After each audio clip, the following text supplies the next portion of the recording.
네, 안녕하십니까. 형사 전문 변호사 노계성 변호사입니다. 오늘 말씀드릴 부분은 성범죄 사건 중에 특히 1심 판결 선고가 된 이후에 2심, 항소심 사건을 어떻게 대응해야 되는지 그 부분에 대해서 말씀드리려고 해요. 저한테 연락이 오는 많은 경우 중에 1심에서 이미 유죄가 선고된 다음에 저한테 항소심 사건을 의뢰하려고 연락 주시는 경우가 굉장히 많습니다. 그 중에 이제 여러 가지 재산범죄든 여러 가지 범죄가 있을 수 있지만 특히 이번에는 성범죄에 국한돼서 제가 말씀드리는 거예요. 성범죄 사건의 항소심 대응 방안 준비. 근데 이제 항소심의 성범죄 사건이 이제 진행됐을 경우 여러 가지 경우의 수가 있는데 그 경우의 수를 제가 나눠서 한번 말씀드려 볼게요. 첫 번째는 무죄 주장을 하다가 1심에서 중형이 선고된 경우가 있습니다. 무죄 주장을 하다가 결국엔 유죄가 판결이 나오고 형량도 세게 나오는 경우죠. 두 번째로는 1심에서 이미 합의를 한 거죠. 혐의 인정을 하고 합의를 하였음에도 집행유예가 선고되지 않은 경우, 이런 경우는 뭔가 좀 납득을 못하는 경우가 생길 것이고요. 그리고 또 한 가지 세 번째는 방금 전에 혐의를 인정을 했지만 합의를 미처 못한 경우, 이 경우가 있을 수 있을 것 같아요. 크게 이제 세 가지 경우가 있는 것이죠. 혐의를 인정을 안 한 무죄 주장을 하다가 유죄가 선고된 경우라면 항소심에서 고민될 수 있습니다. 계속 무죄 주장을 할 것인지, 이게 굉장히 고민되는 부분이 있을 수 있겠죠. 이게 결국 합의의 문제로 국한되는 거예요. 합의를 할 것인가 안 할 것인가. 그럼 결국은 담당 변호사가 고소인 쪽 국선 변호사든 고소 대리인 변호사한테 가서 이제 합의 의사를 타진을 하면서 합의금도 조율을 하고 우선 합의 의사가 있는지 이렇게 확인하는 과정이 있을 수 있겠고요.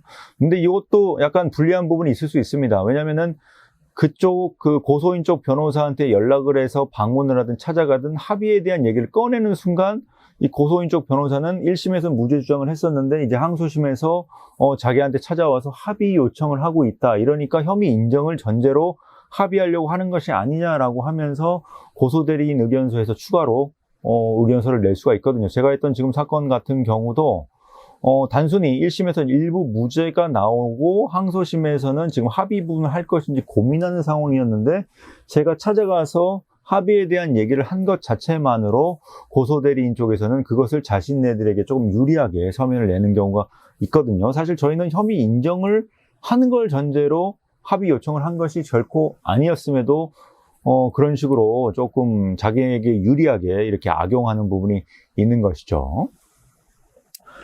이제 합의를 할 경우의 효과에 대한 부분인데 합의를 과연 한다고 해서 집행유예가 반드시 나올 것인가, 이 부분은 굉장히 고민되는 부분입니다.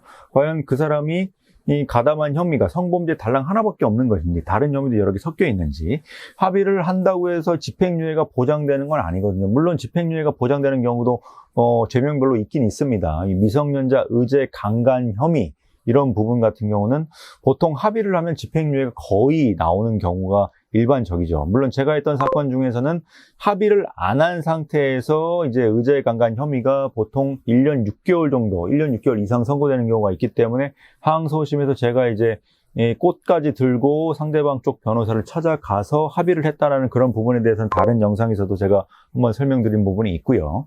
올해 12월 9일부터는 이제 형사 공탁제도가 생겨서 합의에 대한 구체적인 절차가 없이 박바로 사건 번호만 알면 피해자의 동의 없이도 형사 공탁, 피해자의 동의 없이도 형사 공탁이 가능하게 되었습니다.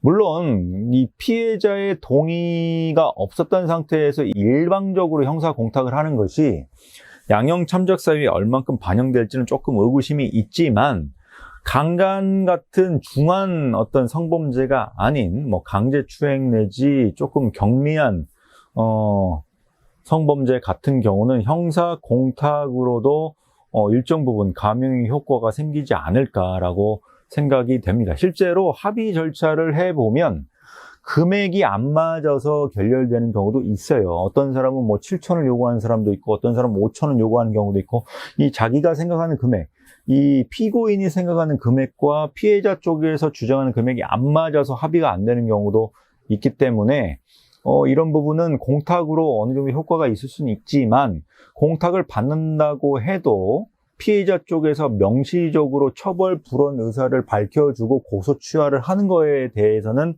그보다는 경미한 효과가 생길 것이라고 생각이 되지만 공탁을 하면 분명히 감형은 분명히 될 것으로 보입니다. 왜냐하면 항소심에서의 사정 변경이 있을 경우 그 부분은 양형 참작 사유로 반영이 되니까요. 그러니까 기본적으로 6개월 정도는 기본적으로 감형이 될 수 있다고 생각이 됩니다. 항소심 성범죄 같은 경우는 계속 무죄 주장을 하는 것이 굉장히 부담스러운 상황이에요. 지금 현재 대한민국은 무죄 추정의 원칙보다는 성범죄에 있어서는 고소인의 일관된 주장을 전제로 유죄로 추정될 정도로 굉장히 불리한 상태에서 재판을 받고 있습니다. 그런 상태에서라면 신변이 구속돼 버리는 1심 판결 선고 이후 법정 구속이 됐다면 당연히 합의를 고려하지 않을 수 없죠. 왜냐하면 가족들이 애원을 하고 또 신변이 구속된 상태에서 그러기 위해서는 또 합의에 또 굉장히 조심스러운 부분이 있거든요. 저 같은 경우도 아까도 말씀드렸지 꽃을 들고 찾아가고 가족들이 동영상을 촬영해서 보내고 또 금전적인 부분도 상당히 많이 듭니다. 근데 저한테 지금 연락을 온 경우에서도 아까 말씀드린 그 두 번째 형의 중에 혐의를 인정하고 합의를 했는데도 집행유예가 안 나온 그런 경우가 있습니다. 이 경우는 재판부의 성향도 굉장히 좌지우지 되는 거예요. 판사님들도 양형 기준이 있고 어느 정도 선이 있긴 하지만 어떤 판사님 같은 경우 형량이 굉장히 센 분도 있습니다. 제가 최근에 상담한 어떤 사례 같은 경우도 합의를 하고 집행유예가 충분히 가능함에도 불구하고 굉장히 중한 형이 선고가 됐어요. 이 경우는 항소심에서 당연히 감형되는 것이 맞겠지만 제 의뢰인분 입장에서는 집행유예가 아닌 단순 감형만 될 경우라면 본인이 그 결과를 납득을 못하죠. 왜냐하면 원래대로라면 집행유예가 충분히 가능함에도 불구하고 형량이 굉장히 세게 나왔기 때문에 항소심에서 별다른 사정 변경 사유가 없단 말입니다. 왜냐하면 이미 1심에서 다 합의를 했기 때문에 이 경우 항소심에서 변론만 가지고 과연 집행유예를 만들어낼 수 있을 것인지 사실 혐의를 인정하고 합의를 했음에도 불구하고 집행유예가 안 나오는 경우는 꼭 성범죄에만 국한되는 건 아니에요.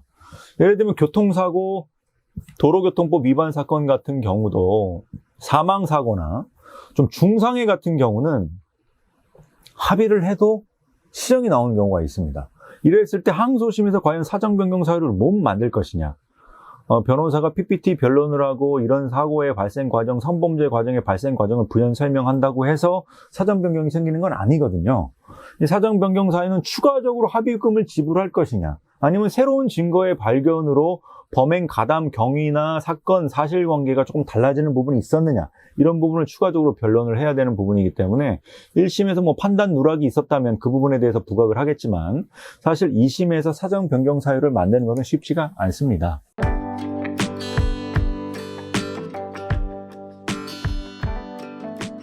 성범죄 사건의 항소심 사건은 이제 무죄 주장을 계속 할 것인지, 합의를 어떻게 할 것인지, 그리고 12월 9일부터 공탁을 어느 정도 금액을 할 것인지, 그리고 이미 혐의를 인정하고 합의를 하였음에도 집행유예가 안 나온 경우 항소심에서 어떤 사정 변경 사유로 만들어서 변론을 할 것인지, 여러 가지 조금 애매한 부분이 있습니다. 이제 이런 부분이 있는데 이제 변호사로서는 선임을 하면 당연히 좋은 결과를 만들어내기 위해서 노력을 하는 부분은 당연한 것인데요. 구체적인 사안마다 모든 경우가 다 다르기 때문에 성범죄 사건, 항소심 사건 같은 경우 저희 법원에서도 굉장히 많이 처리를 하고 있는 사안이기 때문에 궁금하신 부분이나 상담이 필요하신 부분이 있다면 저한테 카톡으로 연락을 주시거나 문자를 주시면 제가 알고 있는 범위 내에서 설명을 드리고 도움을 드리고자 하겠습니다. 시청해 주셔서 감사합니다.